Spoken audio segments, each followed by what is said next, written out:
Okay, so thank you very much, His Holiness. It's a huge pleasure to be with you. Please sit down and...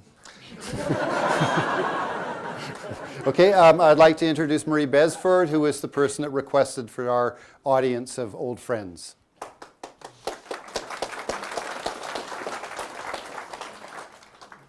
Please go forward. Your Holiness and Dharma friends. Microphone. It's an enormous pleasure, Your Holiness, to have the opportunity just to say a few words to the gathering at the commencement of this reunion with you, and also at the beginning of this dialogue with you.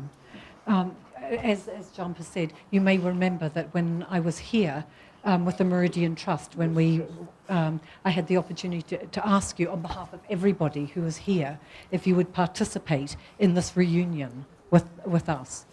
And for many of us, it's between 40 and 45 years ago that we were all here taking teachings and participating in the Tibetan community here. And because, Your Holiness, we have all felt our lives to be absolutely touched and transformed by our relationship with yourself and also with the Tibetan people, that we all wanted actually to come back to Dharamsala, to come back to our spiritual home, and to have this opportunity of meeting with you. Over the last 40 years, we have pretty much all attended teachings with you across the world, and we really wanted the opportunity to come back and in a much more informal and more intimate setting to actually have the opportunity of renewing our heart connection with you as our spiritual teacher. So this is the reason we have gathered.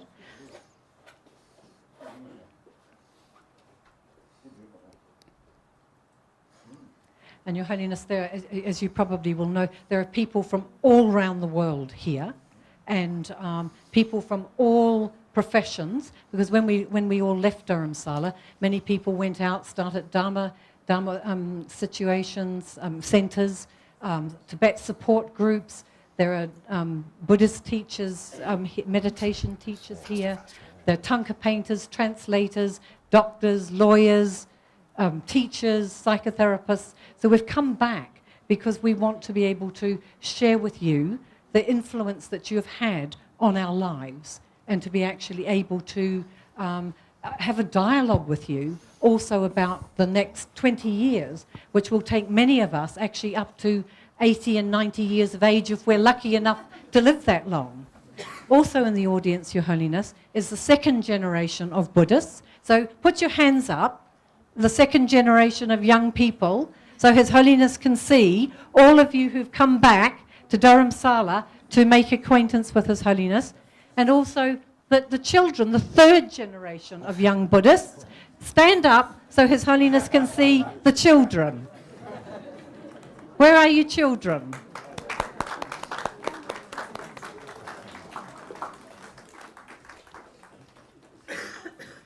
So you can see, Your Holiness, the influence that both yourself and our Tibetan teachers and the Tibetan community have actually had on all of these people that the second and the third generation have come back to see you. So we're here for this reunion and for this dialogue, and actually, Your Holiness, for a trip down memory lane. for a trip down memory lane. This...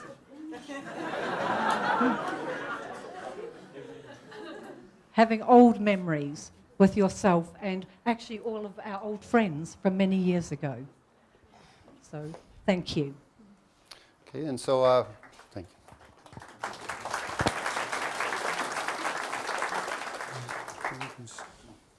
So, in appreciation of all of our stories with you, Ariana Jones has a testimony and a book of memories she'd like to offer.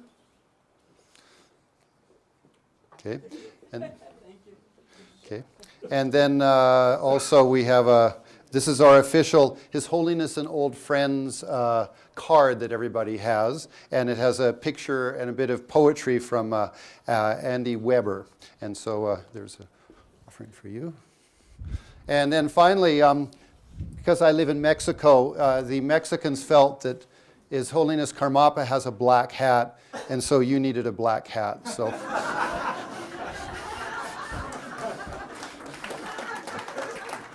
Okay, and now I'd like us to start the process. So first, today we're going to be covering 3 different discussions. The first is East meets West. The second one is death and bereavement, and the third one will be about capitalism and the New World. So first, I'd like to introduce Kevin Rigby.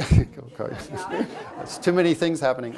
Anyway, Gavin, and Gavin, of course, has been here for more than 40 years.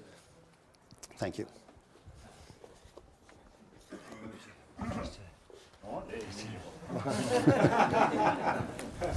My name is Gavin Kilty, Your Holiness. I lived here 14 years with my wife. I studied at the Tibetan Library, and then after that at the Zenitasan, when Genlosang Gyatso was there. And now I live in England, where I work for Gentut Jimba as a translator, Peja. So I would like to talk just for a few minutes on the subject East meets West. No. So many years ago, 40 years ago, as Marie pointed out, East met West. The Tibetan people, tragically, were forced to leave their homeland and sought refuge in India through the kindness of Prime Minister Nehru, came to India for refuge. At around the same time, in the 60s and the 70s, for many reasons, there was a great interest in Eastern spirituality. Many people had developed a great interest in finding Eastern spirituality. So many of us came out at that time. And when in India, we met Himalayan Buddhism. And I hope I'm right in saying that maybe this was the first time that Himalayan Buddhism, Tibetan Buddhism, made a significant transmission to the Western world in that sense. And over the past 20, 30 years, this gradual transmission, a cultural transmission of Himalayan Buddhism has carried on into the West. And as such, now 30, 40 years on, I would like to pass some observations of where are we now? After 30, 40 years of this transmission in the West, what is the nature of the Buddhist, Himalayan Buddhism, how it has sorted itself into the West. And so, as His Holiness has said many times, practice is something that is very private. It is something within the mind and is not necessarily seen outside. And so I cannot judge what other people's practice is. But there is an external manifestation of the Dharma in the form of the literature, translations, books that have been written, Dharma centers, monasteries, some monasteries, and even in some universities where the Dharma is taught. And these external manifestations of the Dharma are there. They are the visible manifestations of the Dharma, and many who are non-Buddhists, this is their meeting point. This is what they see when they first encounter Dharma. They see this. This is what they see. And so I have some observations, and I have mainly they are doubts. I have no answers. But after 30, 40 years of being in this business, I have some thoughts I'd like to share with you, Rinpoche, and with everybody here, and maybe we can talk about them. For example, if we take... Yes. Yes. Okay. So, if we take a Dharma center, or a Dharma center, to me, in a Dharma center, from my observation, Dharma center is very much like a little Tibet. We go in there, and there are many, it's beautiful, there are tankas and statues all around the place. It is like a sort of mini Tibet. And as such, it is not really a Western tradition. Once I was listening... I don't need... No, no, there. No. There is. Once I was listening to Dagabra Rinpoche, who lives in Germany, and he said, you know, now is the time for you Westerners to have your own Buddhism, like Tibet, like Korea, like Japan. Now is the time you must own your own Buddhism. And so it seems to me that maybe he was saying that in our Dharma centers now and in the way that Buddhism is manifested in the West, maybe not so much, I just think maybe not so much do we need to depend upon Tibetan manifestations of the Dharma in the form of tankas and statues.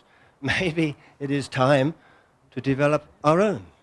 I was in one Dharma center and there was a Lama Chopa and one Anila, I think it was, when she made an offering, she played guitar. She played guitar. It was a Western musical offering.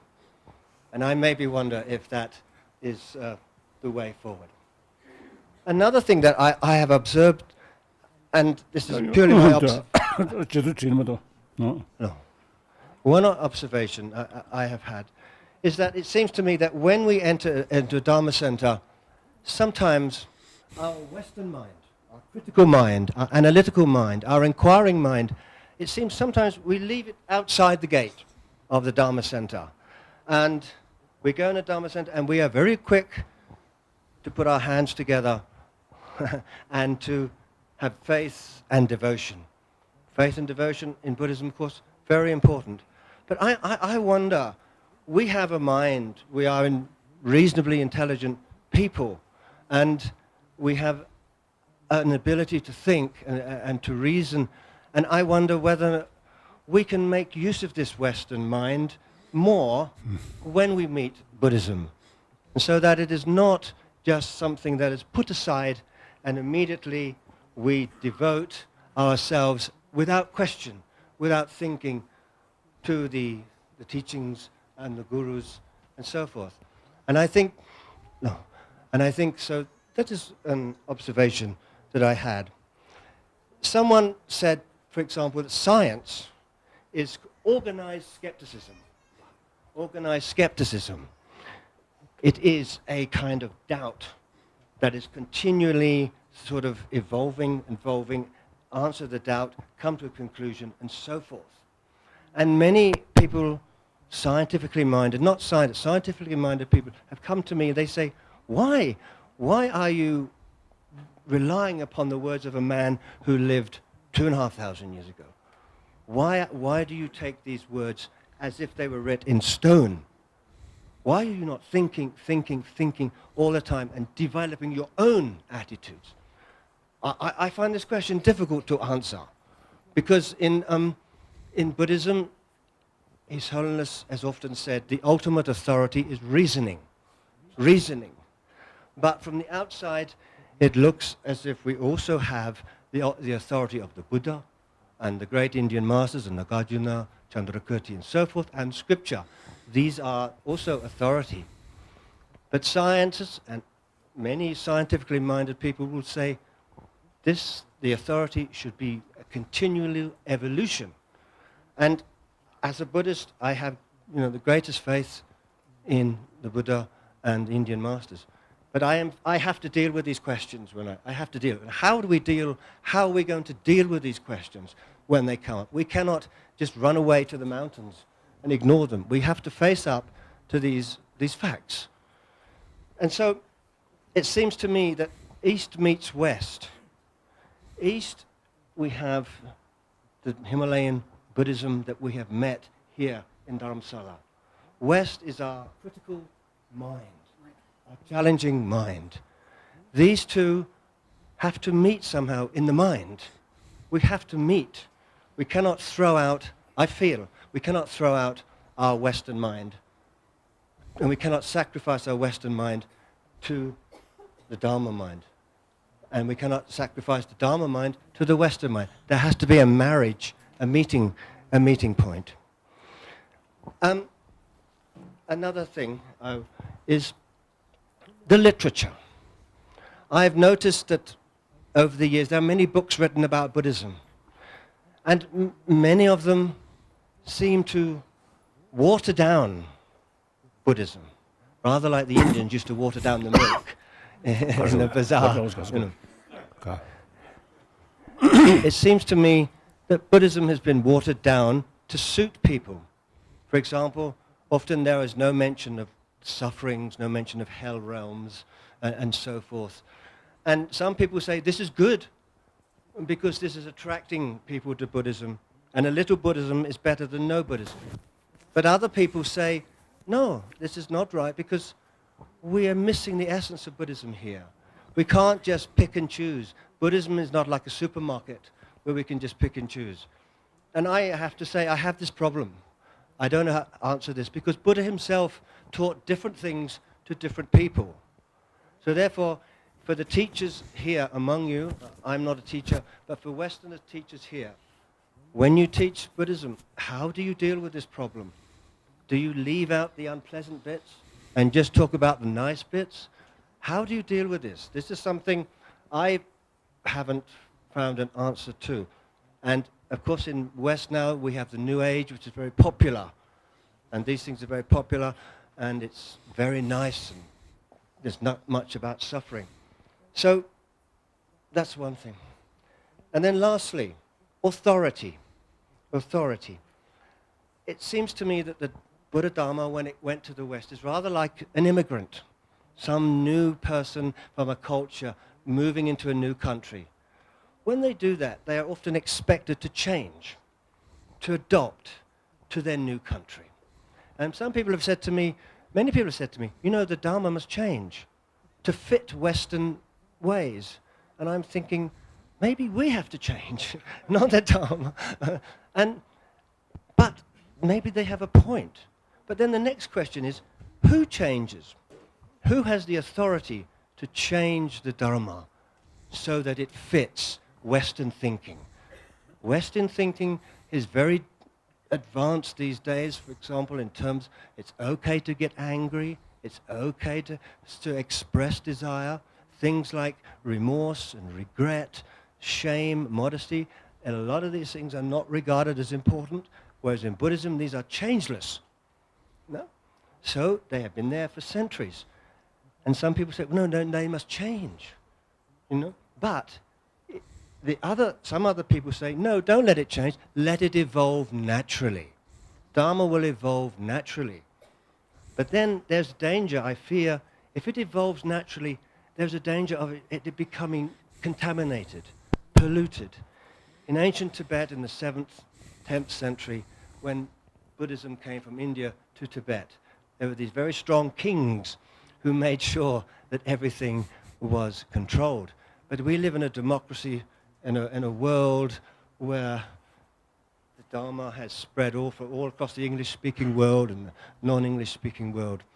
And there is no control. It will evolve and develop in a way that nobody has control. And so I have some doubt, some fear that it may develop in a wrong way. But then on the other hand, should we control it? If so, who controls it? These are some doubts and some questions that I have. And that's it really. And I just feel that now at this point, 30, 40 years later, is it time now? Because we're now going to hand over to a new generation who will get their Buddhism on the internet. They don't have to come to India anymore. They can just go to dalailama.com and download the teachings. And so it's a new generation. Our responsibility, is it finished? I mean, and how should we deal with this new generation? That's all I have to say, Your Holiness. Thank you very much for listening, and if you could respond, I would be more than grateful. Thank you very much. Thank you.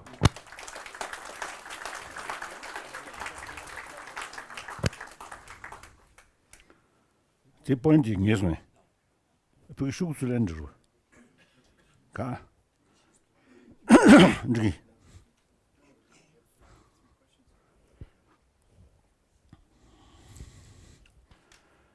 First day, I want to express my greetings And many of you, I think, very, very old friend, long-time friend, and unchanging friend. So very good. So and also I want to apologize. You see, they supposed we start 1 o'clock, but I have some meeting some other people, so a little bit late.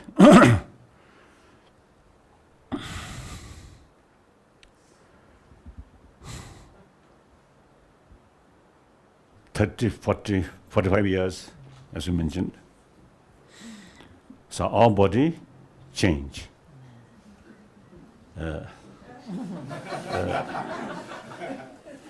Generally speaking, even spirituality or meditation, you cannot stop that.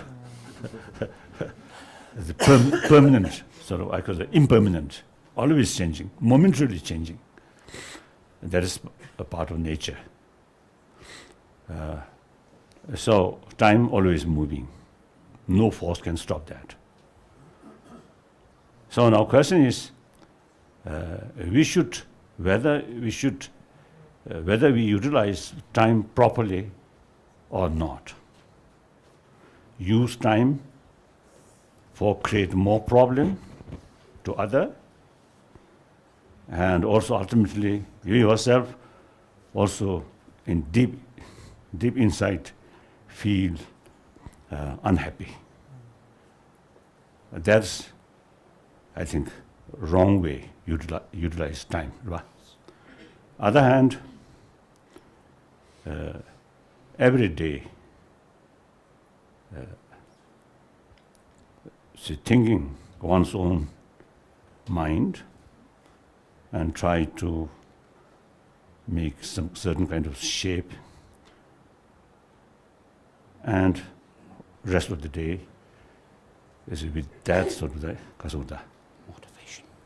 motivation. And that motivation is carry whole day, and that means, if possible, serve other. If not, at least restrain harming other. That way, here is no differences about profession. So whatever your profession, with that motivation, it can be positive.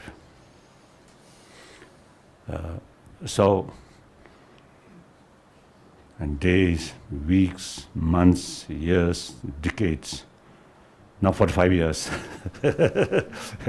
if used that way, then our life become meaningful. At least, you see, we made some sort of contribution at least for individuals, because of the happy mental state. And ourselves also, you see, sooner or later, and will come. Then that day we feel no regret. I use my time for constructive way. So that's important. So I believe many of you, I think, use time on proper way, meaningful way. So that's important. Now your sort of observations, right? No. See, there were questions. Can you use Western mind in Buddhism? 낭주 진남 율디 뭐 자마르죠 낭주 This is one point. Sort. Meeting east and west. Now, last 51 years, my experience. Although I think 30, 40 years ago, this is some occasion I mentioned, or I felt the Eastern, now here mainly India, you see the knowledge about emotion, about mind. I think quite Sophisticated. quite detailed, because there is the practice of samadhi and vipassana, both not faith, not devotion, but training of mind. So naturally, any teaching where the practice of samadhi and practice of vipassana, naturally explanation about mind, how mind works, how emotion works. So then also in Buddhism, the prajna, or the wisdom, and also in Buddhism, the key sort of the view is selflessness, or anathema theory. So naturally, lot of sort of kasoda. I mean, in order to argue about anathema theory, see, you need more detailed sort of understanding about ignorance, about distorted sort of view. And distorted view, the counter sort of force only the right view, not prayer, not just mere meditation. So naturally, more explanation about mind there. And then also in Tantrayana, the different level of mental state, awakening state, dream state, deep sleep state, or the state at the faint, at the time of faint. So in the West, of course, the Judeo-Christian tradition, the practice level, same. Practice of compassion, forgiveness, tolerance, and also contentment and self-discipline. All these, all major religion, same. Then, but the way to promote these basic human value, those religion which based on the faith of creator, including those so the Hindu tradition. You see, because ultimately everything depends on creator, so faith is alone sufficient, very important. Now, like in order to reduce self-centered attitude, faith, tremendous faith to God, creator, you totally submit it to God, that reduce self-centered attitude. Whereas Buddhism, no concept of creator, also Jainism, and also one part of Sangha, no creator. Therefore, the oneself make effort, you see, to change our mind. It's not sort of possible through prayer to change these things. So in the West, of course, science come from West. You see, the scientist, most cases, the Judeo-Christian background. So naturally, they are not much sort of pay much attention about mind or emotion, these things. Then also, you see, I have the view. Last, at least, I think 3,000–4,000 years, people, you see, eventually develop religious faith. So whenever we met some difficulties, we always pray.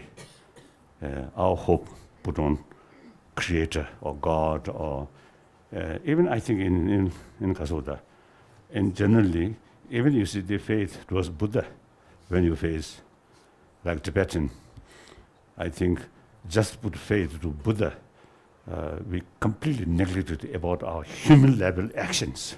So that's why we lost our own country, isn't it? So recently I was in a partner, the Bihar state. You see, they made huge sort of construction of Buddha Vihara, Buddha temple. So some relics also, you see, they sort of acquired from some different Buddhist countries. And also, I also you see, offer one of these relics. So at that function, the chief minister, you see, mentioned that due to Buddha's blessing, the Bihar state will progress rapidly. Then I told him, because I know him, very close friend. So if Buddha's blessing can help to develop, then Bihar state much earlier, much developed, because Buddha's blessing there. But till effective chief minister come, development not take place. So Buddha's blessing must go through human's hand. I mentioned that. So that is fact. So last, you see, several thousand years, I think at least 4,000 or 5,000 years, you see, people, you see, put all our ultimate sort of hope on faith, on God. Now recent, about two centuries, science and technology develop. Then much of our hope now materialized by science and technology. Last 1,000 years, we just totally, you see, they're relying on faith. Now without faith, concrete result now produced by technology and science. So people, including East, you see, relying on science and technology, much attraction. It is right. But now later part of 20th century, now more and more people are getting experience. And there is a limitation, material value. Material provide us physical comfort. And really, you see, I think get some kind of satisfaction on the level of sensorial level, not real mental level. So mental level experience and sensorial level experience, mental level experience are much more serious. Obviously, we ourselves have experience. When our mental state happy, calm, our physical pain can subdue. When mental state, too much pain, too much worry, the physical comfort cannot reduce, cannot subdue the mental state sort of pain. So obviously, mental state is more serious. So therefore, now including medical science, more and more now scientists in that field now realize mental state is very, very important for our health. So recent our meeting with scientists, our slogan, how to create healthy body, healthy mind. So healthy mind very much related with healthy body. So healthy mind, you see, cannot be produced by medicine or alcohol or drugs, no. More illusions there.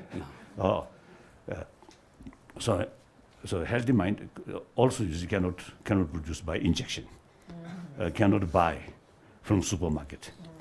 So therefore, the healthy mind must develop within the mind from faith, some extent, but no. The real change in mental level, certain conviction, genuine conviction come only through research, investigation. So that's why now these Nalanda masters, I usually describe Tibetan Buddhism is pure Nalanda tradition. That's the basic thing. I also mentioned to our Buddhist groups, including Ladakh. I mentioned Dongpo Kare. Dongpo. The tree, the Ah. trunk. Trunk of a trunk, tree, no. and different branches. So Nalanda tradition, like trunk. Then Nyingma, Satya, Gergyu, Gilu, Kadam, Chonang, and all these like branch. So recently I was in one Drupal Gergyu center. Kasa Hong San. No. Okay. Bodhkar. Ah, Bodhkar. Ladakh. Dozongchi. Dozong. Dozong Center. I asked Rinpoche, since Rinpoche have a very good program for study, not only their own monk, but you see the younger Tibetan people, younger Tibetans are also the student. It's a very good program. So I mentioned they like that. It's a trunk and branches. So these branches, important. Some special things there, like Dzogchen and Chakchen, Mahamudra, and Sakya Lamde, and Sadong Sungju. You see, each one, good. But all related with the trunk. So that's those Nalanda master. I usually describe 17 Nalanda master. So their text, that's the explanation about basic Buddhism. Others is branches. So on top of this full knowledge about the basic thing, then these sort of special thing add very good, become complete. But neglect about the basic thing, just hold these branches, then sometimes it's not complete. And also there is danger, misinterpretation, like that. And also, as far as unity is concerned, if we all all is go root, no differences. There's too much emphasis on branch, then there are little differences here and there.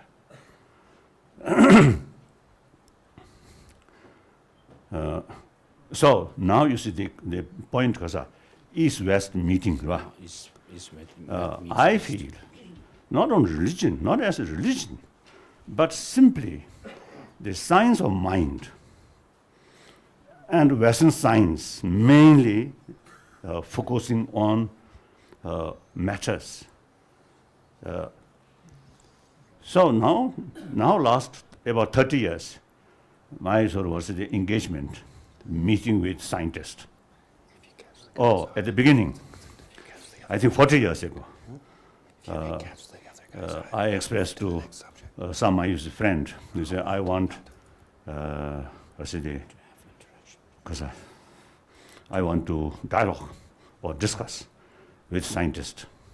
And one American lady expressed to me, science is the killer of religion. Be careful. Then, your sort of presentation also is something sort of connection here. So, I thought, Nalanda tradition, even Buddha's own word, if they found some contradiction with our experiment or investigation, then literally they reject Buddha's own word. Buddha himself also is made clear, "O my follower, should not accept my teaching out of faith, out of devotion, but rather thorough investigation and experiment." So these masters, you see, took the liberty to carry investigation even Buddha's own word. So therefore, the Tibetan word, So which are called the provisional teachings and the definitive ones. So therefore, I've thought, oh, Nalanda tradition, emphasis investigation rather than faith. And also, you see, the whole Buddhist sort of, Buddhist sort of Kasoda system is firstly based on reality, today's reality. Then, according to that reality, make distinction, wrong view, right view, and most destructive emotion come from wrong view, grasping, self-grasping, like that. So all the Buddhists, the Tenpenyi said, true truth. True truth is the sort of explanation about the reality. Because there is always gap, appearances and reality. So many wrong view based on appearances. So in order to prove these are wrong view, we have to investigate what is reality. So on that basis, idea of Four Noble Truths come. If Four Noble Truths is just relying on Buddha's word or Buddha state Four Noble Truths, that's wrong. We have to prove Four Noble Truths, or we have to know the real sort of system, structure of the Four Noble Truths, like that. So therefore, I thought science also should try to seek the reality, the truth. Of course, different field. Buddhists also trying to seek the reality. I think both, truly, they're implementing the famous Deng Xiaoping statement, seeking truth from fact. So both traditions, through investigation, try to seek the truth, the fact. So therefore, I thought, there's no contradiction. The scientific way of approach was investigation. Keep skeptical attitude. Buddhism, exactly same. There in the classic text, there are mentions of 4 points, which are called the purpose of the text and the essential point or the reason and the different connections between the points. It mentioned the real sort of real sort of audience of these books should those serious audience of these books should have skeptical attitude, whether containing content of this book something relevant our life or not, and for temporary what benefit, for long run what benefit. Unless the serious audience aware clearly these sort of relevance, then follow the text, then follow the teaching, like that. So that's exactly, you see, the Nalanda approach. You see, the person, audience must be skeptical. Skepticism brings question. Question brings investigation. Investigation brings answer. Only that's the logical thing. So in any way, now Western science up to now mainly deal with matters. Pay much less attention about inner mind, inner science. Now among the scientists, some serious scientists now really begin to pay more attention about mind, about emotion, because these are very important, very relevant for our health and the society, and family or individual sort of as a individual way. So therefore, now that's the place where East-West meet.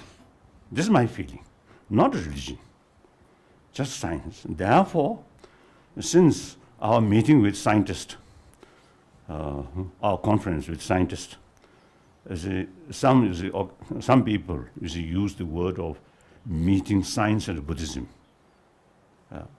Then I made correction. This is wrong. We are not discussing with scientists about Buddhism, no. Only Buddhist science. So I made distinction, actually 3 parts. Buddhist science, or science come from Buddhist literature, philosophy come from Buddhist literature, and Buddhism. So Buddhism for Buddhist. Buddhist science, Buddhist philosophy is the universal. So I feel now already some meeting. Western's top scientists now really paying much attention about value of training of mind.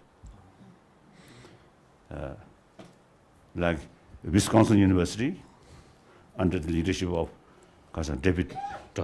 Richard Davidson. Richard Davidson. He already carries some special program about the training of mind, these things. And also Stanford University, last few years. And this time I just visited this area. Oh, their experiment, really wonderful result. And then Emory University. So like that.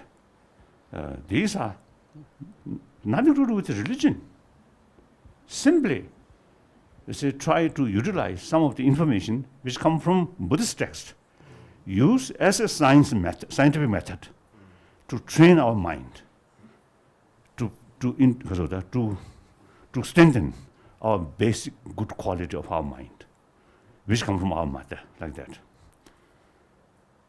So, meeting science, because of modern science, Western science, and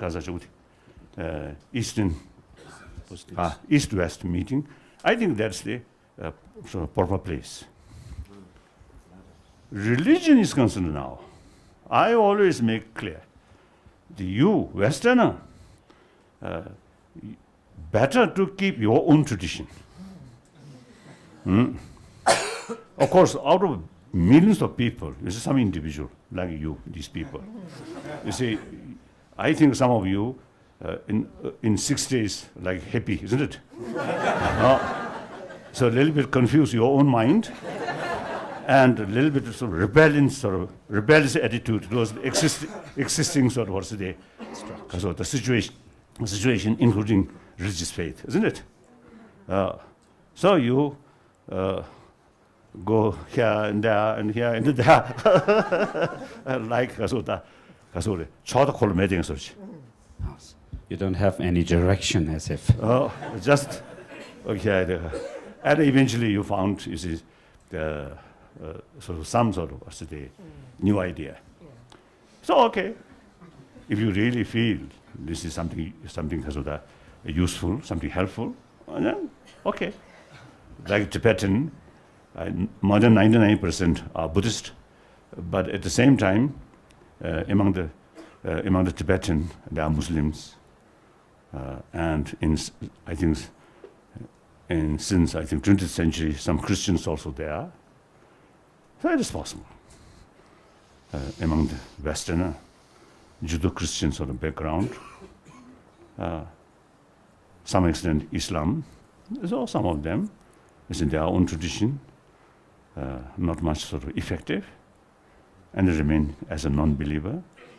And meantime, they also a little bit restless, mental level, restless, and then found some Buddhist training of mind, some sort of the benefit. So follow that. Okay, that's an individual right. Now religion, Buddhism,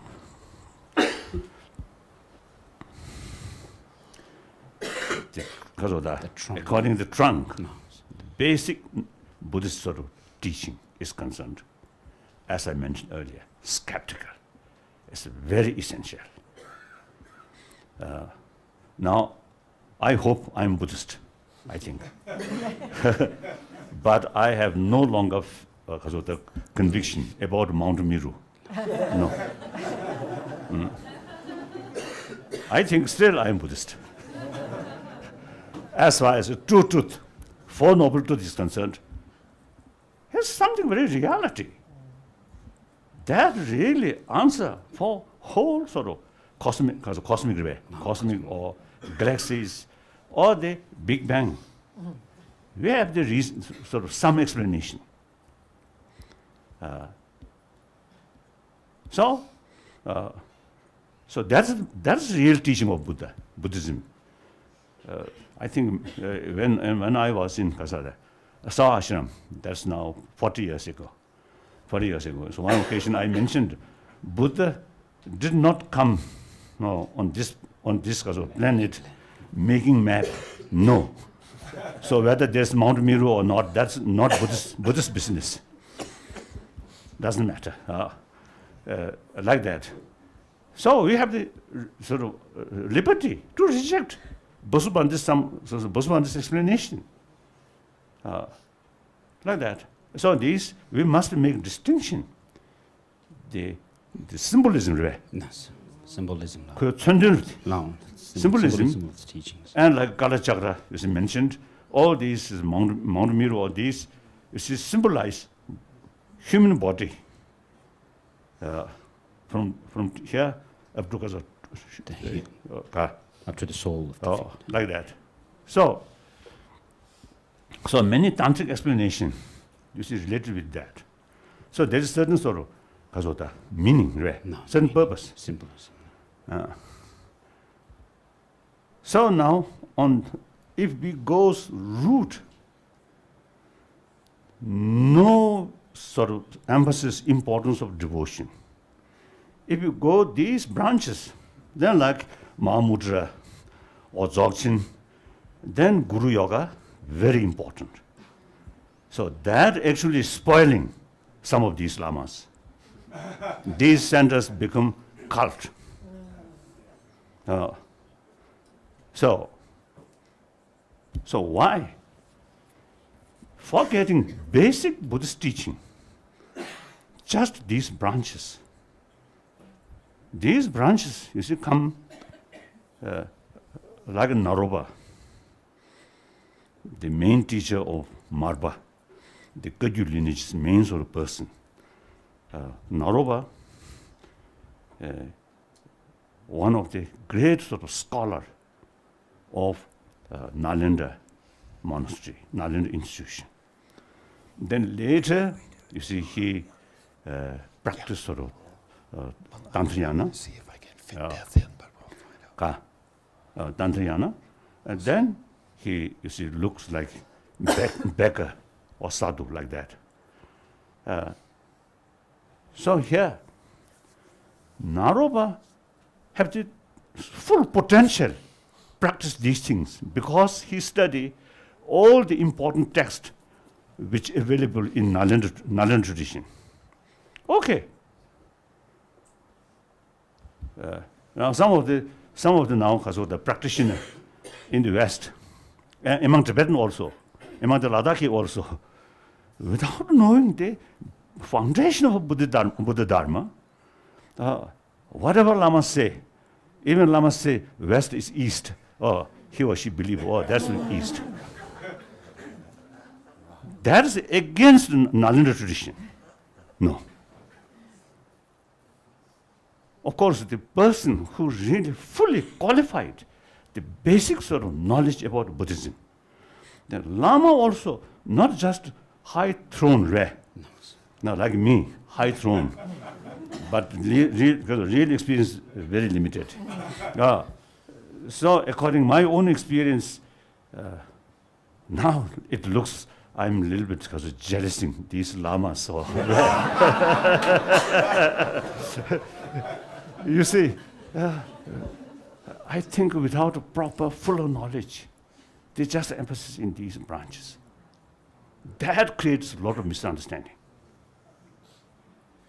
That's important. So that's why I always is telling Tibetans and also Chinese, finish Jimriwe. Finish Sure. Are there any Chinese? Yeah. Okay. So, like Japanese or Chinese, I'm sort of telling them, and Ladakhis, or all these Himalayan regions of Buddhist, I'm telling, now we are 21st century. We should be 21st century's Buddhist. That means fuller knowledge about modern education, modern science, all these things, and also utilize modern facility. Meantime, full conviction about Buddhist teaching, about infinite altruism, Changjujism, and the view of interdependency, Patitsamuppannha. Then you can be genuine Buddhist. And also with fuller knowledge about modern thing, also belongs to 21st century. Recently, I was in Nubra. On the road, I stopped our lunch. There were some local people, came. And some of them we know since I think, almost 20, 30 years ago. So then I checked them. Then I asked, then again I mentioned we should be 21st century Buddhist.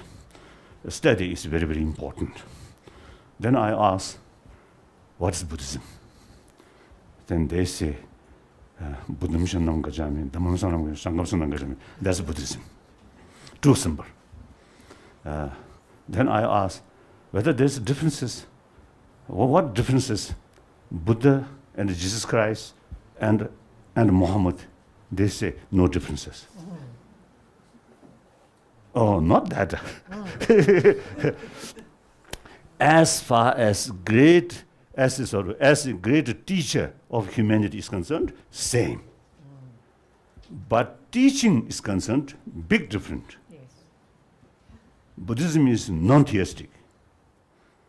So one day, you say, I discuss with you whether Buddhism is atheism or not. You mentioned, isn't it? Vana Samarve. Check. Check Mare. Yugoslavia. So one time you mentioned atheism means anti-God. Then Buddhism is not anti-God. Buddhism respects all religion. But the atheism, in the sense, no creator, no concept of creator, then Buddhism is kind of atheism, like that. So in the teaching side, philosophical side, big differences. But these, you see, the villager, you see, they felt it's the same, like that.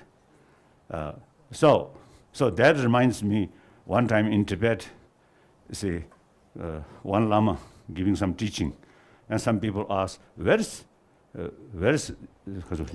three jewels? Where is three jewels? And where is Buddha? And he kept quiet a little bit, and then pointing on the sky. Oh, in invisible sky or space, in Gaza, glass palace. Crystal Palace. Crystal Palace. Oh, Crystal Palace. The Buddha with full light remain there. Is it not true? Buddha ultimately here. Isn't it? Buddha nature. Tathagata Garba. So in any way, therefore, I want to share with you, we must go to the real basis of Buddha Dharma. Then on top of that, like you see, main food, rice or flour, or Tibetan case, samba. And then some vegetables, beautiful vegetables, very good. Without sort of subtle way. No. No, the main food, the main course. Or just a few vegetables, just a few sort of, the other thing, not sufficient. Like that. And that's important. Then Western Buddhism, idea of Western Buddhism. As you mentioned, one lady, one person's Gita survey use. That's perfectly all right. Perfectly all right. You know, the Buddhism originally come from India. And then when reach different places, with sort of, or say they, mixing with local cultural heritage, then it become like Tibetan Buddhism, Chinese Buddhism, Japanese Buddhism, like that. Some of the instrument which we Tibetan monastery use not come from Nalanda tradition, but from Chinese side. So the very name, the flu survey, Obu, no. It's in Tibetan, it's literally called Gyaling, which means the Chinese flute. And some of these monastery persons who use that also you see dressed like Chinese. Silly, isn't it? That's not part of Buddhism. That's a culture aspect. So similarly, you see in Western sort of Buddhist community, use modern instrument and some prayer in the tune of Western sort of the song, okay, there's no problem.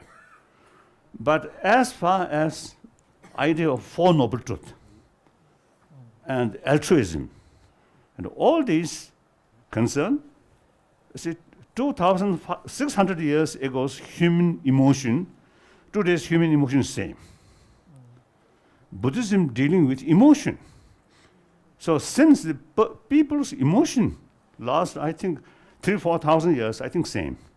And next few thousand remain same. After 10,000, 20,000, brain some shape, some new shape of brain come, then maybe a little different. That is too far. So our generation and second generation or third generation, no need any modification. Same human brain, same human emotion.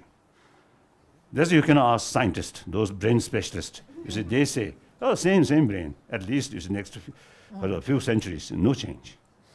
Like that. So basic Buddhist teaching must be authentic. One time in France, I mentioned the New Age survey.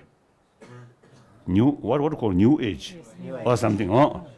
Take something from here, something from here, something from, and then finally, not authentic, like that. It is not good. I think we must keep the real Nalanda tradition. That's very important. Cultural aspect, change. So like that. So I think all the important point I think I touched. Yes. Yes. Ka.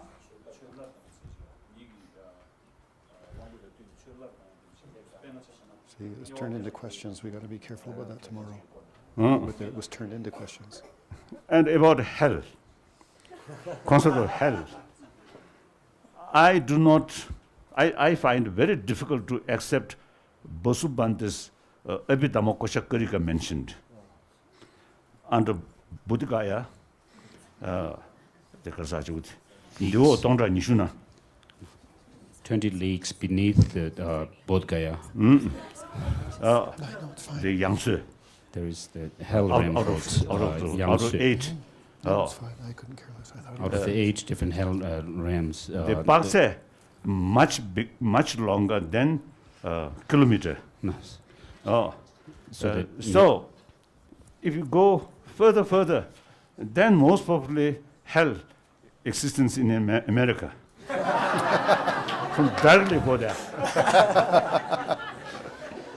So if America is hell, then disgrace. good joke. So these are, you see, not difficult. You see, they way kasata chabasum thase thong injur. Nice. So we have to understand things which are obvious to us with our sensory or perceptions, and then there are certain other things which have to be understood through reasoning, through inference, based on reasoning. And then the third thing, important thing, is that there are certain things which could be taken on the authority of the scriptures. That means, you see, relying on third person. So I often, you see, telling people, like it's our own birthday. We have no way to investigate what's the real birthday. We have to rely on third person, including our mother. And also, you see, in order to sort of say, accept the third person sort of say, description, first we have to prove that third person honest, or reliable, mind normal. So test some other field that third person you see mentioned, these which we can investigate. So then the third person, sort of his or her same statement, in those fields we can investigate. We investigate it very correct. Therefore, now this person, truthful, no reason to tell lie, or pretend things. Pretend something. Then accept the third person's sort of statement. So like that, there's some of sort of very, at this moment, very, very mysterious level sort of some phenomena. We have no experience. Then those experienced person who actually experience, and that also, you see, we can check their sort of writing. We can see, oh, they are writing, according to their writing. These sort of point mentioned according his or her own experiences. And reliable. Through that way, then we accept now such point. For me, beyond my sort of reasoning. Yes. No. Intellectual capacity. So I must rely on the third person sort of statement or third person sort of expression, like that.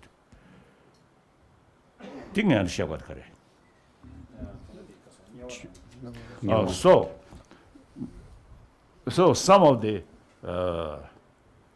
Buddhist literature sort of explanation,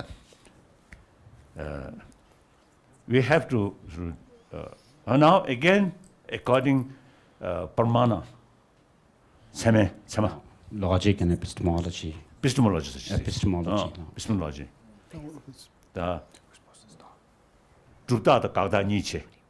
There are certain reasons which are called the reason with regard to the positive phenomena and reasons of negative phenomena.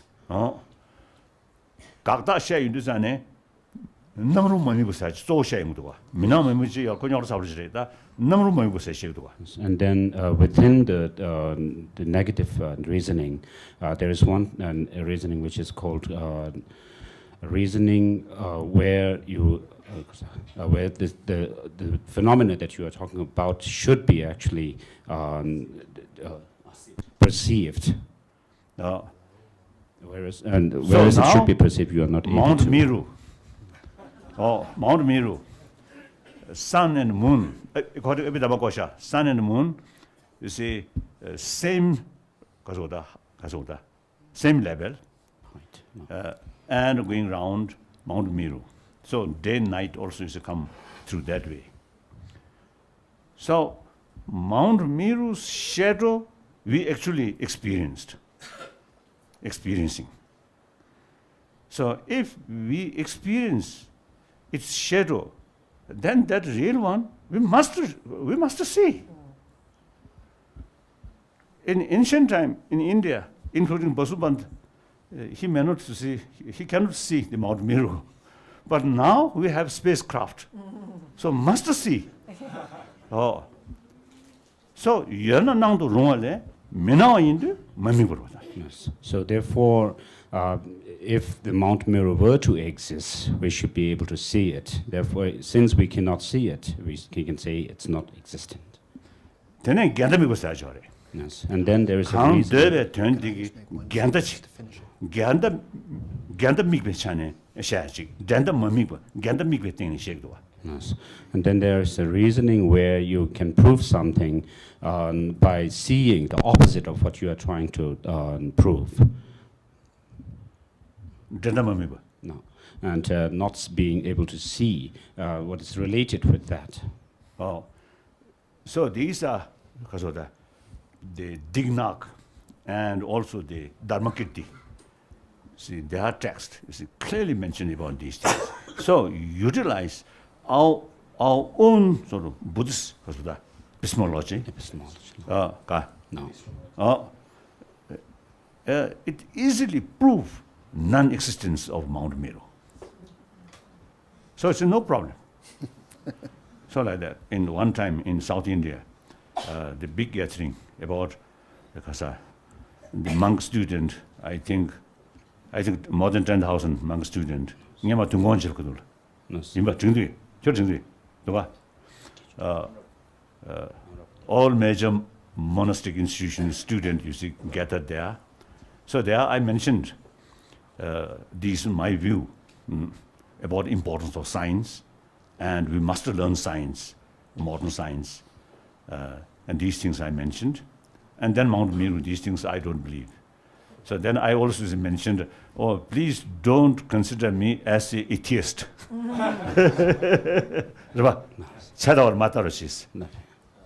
Don't consider me as a nihilist. Nihilist. So the first day, I explained about these views. You are there. So the first, by sort of teaching, first day, my teaching more on the sort of relation between Buddhist science and Western science. And then second day, and then I sort of explain about the Buddhist teaching.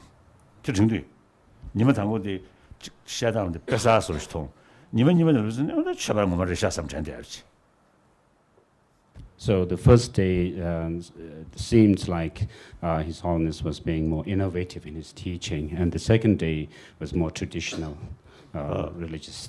Like that. So anyway, so I said no problem. No problem.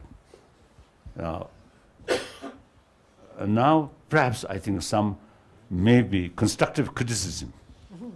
Of course, among Tibetan also you see this is possible.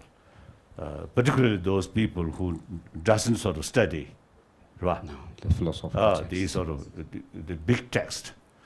Then in the West, you see, I've met some people know a little bit, but then felt, oh, full knowledge. Then you see then due to their own sort of limited knowledge, you see certain misconcept, then you see they create.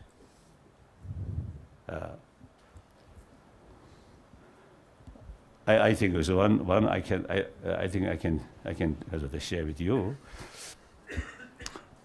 Immediately after earthquake, sort of great earthquake, right, in San Francisco, one might visit there. So my driver, at that time, not from the state government, State Department, the one private, is a motor, and then driver, one of the center's sort of member who practiced Dzogchen. And I casually asked him, when the great earthquake happened, what do you feel? I asked him, and he mentioned, oh, great opportunity to practice of Dzogchen. I think shock, great shock. So some kind of thoughtlessness. So he sort of feel that's the Dzogchen practice. I think that is quite easy. If you hit then perhaps can practice Dzogchen. Dzogchen, not that easy. I myself used to practice Dzogchen. Oh, very difficult, very difficult. So in any way, therefore, you see, there is sort of saying, little knowledge, kasajisdo. Knowledge is dangerous. Little knowledge. It's dangerous. It's dangerous. That also, you see, a little bit truth there. So be careful. Yes. Study. And not relying on Lama's sort of instruction. Relying on these authentic book. That's important. Don't rely my word. Study these the authentic text wrote by these like Nagarjuna, Aryadeva, all these, you see, The 17. Buddhist masters. They, through centuries, they already tested, you see, by those scholars. Once, like the Arya Asanga sort of some writing, argue with some other sort of philosopher.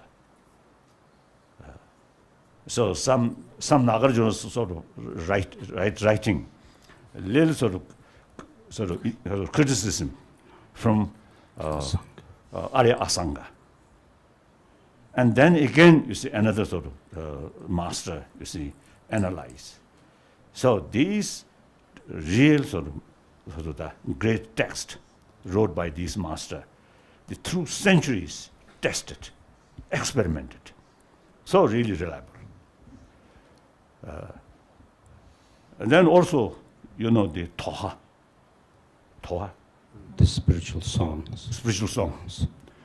There is very sort of individual practitioner like a Naropa or Telopa, or thorough study, they're not in the tradition, then through practice, give up all worldly life, including monastic life, completely sort of Live as a mendicant. Live like a mendicant. Yogi. Then, you see, through their own sort of experience, some poems. So that, according to their own sort of deep understanding and simple word, so there is danger, misunderstanding. So if a person knows the basic sort of tradition, like Nyingma tradition say, Nyante Rangye Changsim, Kunjung Dembe Tepasum. Yes. So these three yanas, the Shravaka yana, Pratyeka Buddha yana, and the Bodhisattva yanas, are the Kunjung Dembe Tepa. yes. They are based mainly on the understanding of the Four Noble Truths. Then, Triya Upa Yoga, Kudu Rijik Tepa, Sangha Shivshadi. Nice. And then the three next yanas are Kriya, Upa, and Yana are emphasize on cleanliness, the practice of cleanliness. Triya Upa Yoga. Then, Ma Anu Adi, Wonju Tapki Tepa. And then the last three yanas are called Maha, Anu, and Adi yanas, which are for the total control of one's mind. Wangyur Tapkitepa. Total control of the methods, practices. No. The real meaning is let emotion develop. And while emotion there, your mind not become slave of that emotion, but rather rather look the ultimate the nature of the emotion. That's clear light. 저상가 녀무 녀부 때는 보야면 제 녀무 끼니 녀무 샹안도 믿어 녀무 정신을 따야지. So in these three last yanas, the destructive emotions are not looked at as something which you have to overcome as such, but you look at the nature of these destructive emotions, and see the reality. So these, you know, you see on the basis of deeper experience, then different sort of way of practice. So some of the expression from high level who have the kasoda, who already is passing through these sort of kasoda stages, then their expression difficult to practice our level. Like you see nine stages. Nyandu Rangye Changsim, Trio Uba Yoga, Ma Anu Ati, like that. So these are not easy. So now I think today stop now here.